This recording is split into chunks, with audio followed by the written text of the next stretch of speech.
വേദിയിലിരിക്കുന്ന ഇടതുപക്ഷ ജനാധിപത്യ മുന്നണി നേതാക്കളെ, സഹോദരി സഹോദരന്മാരെ, 2021 നമ്മുടെ നിയമസഭയിലേക്കുള്ള തെരഞ്ഞെടുപ്പ് നടന്നത്. 2021 മെയ് മാസത്തിൽ അധികാരത്തിലേറിയ സർക്കാരിൻ്റെ 4ാം വാർഷികാഘോഷ പരിപാടികൾ വിജയകരമായി പൂർത്തീകരിച്ച ഘട്ടമാണിത്. സാധാരണ നിലയിൽ 2026 ഏപ്രിൽ മെയ് മാസങ്ങളിലായാണ് നമ്മുടെ സംസ്ഥാനത്ത് തെരഞ്ഞെടുപ്പ് നടക്കേണ്ടത്. അതിനിടയിൽ ഇത്തരമൊരു തെരഞ്ഞെടുപ്പ് നമുക്ക് നേരിടേണ്ടി വന്നിരിക്കുന്നു. അതിനിടയാക്കിയ കാരണങ്ങൾ എല്ലാവർക്കും അറിയാവുന്നതാണ്. ഏറ്റവും വലിയ വഞ്ചന കാണിച്ചതിൻ്റെ ഭാഗമായാണ്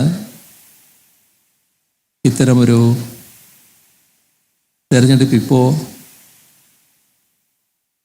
നമുക്ക് നടത്തേണ്ടി വന്നിട്ടുള്ളത്. ഇതിൽ ഈ കഴിഞ്ഞ 4 വർഷക്കാലം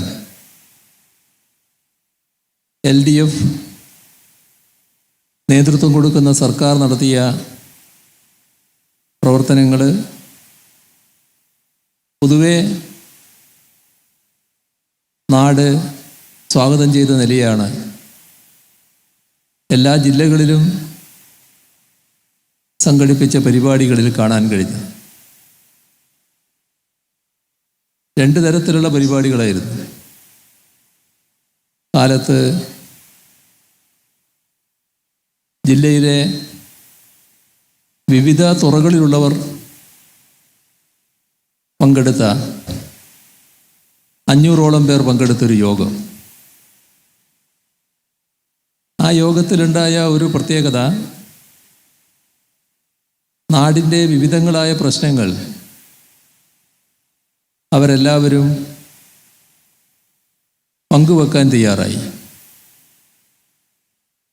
ഇനി എങ്ങനെ നാട് മുന്നോട്ട് പോകണമെന്നതിനെക്കുറിച്ചും കൃത്യമായ ദിശാബോധത്തോടെയുള്ള അവതരണങ്ങൾ നടന്നു. ചുരുക്കത്തിൽ LDF സർക്കാരിൻ്റെ പ്രവർത്തനങ്ങളിൽ മതിപ്പ് രേഖപ്പെടുത്തി LDFനോടൊപ്പം അണിചേരുന്ന പ്രവണതയാണ് ആ യോഗങ്ങളിലെല്ലാം പ്രകടമായത്. ഇത് LDFൻ്റെ തുടർ പ്രവർത്തനങ്ങൾക്ക് വലിയ തോതിൽ കരുത്ത് പകരുന്നൊരു കാര്യമാണ്. മാത്രമല്ല, എല്ലായിടങ്ങളിലും നടന്ന പൊതു റാലി അത് വൻപിച്ച ജനപങ്കാളിത്തമായിരുന്നു. അതും LDFനോടുള്ള ബഹുജനങ്ങളുടെ അദമ്യമായ താല്പര്യമാണ് പ്രകടിപ്പിച്ചത്. ഈ തെരഞ്ഞെടുപ്പിൻ്റെ ഭാഗമായി ഇന്നലെയാണ്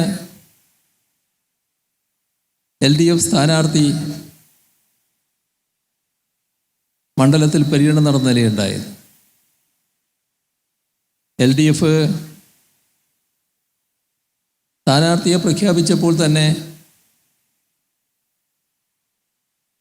M. സ്വരാജ് LDFൻ്റെ സ്ഥാനാർത്ഥിയാകുന്നുവെന്ന പ്രഖ്യാപനം കേട്ടപ്പോൾ തന്നെ മണ്ഡലത്തിൽ മാത്രമല്ല സംസ്ഥാനത്താകെ വലിയ സ്വീകാര്യതയാണ് അതിനുണ്ടായത്.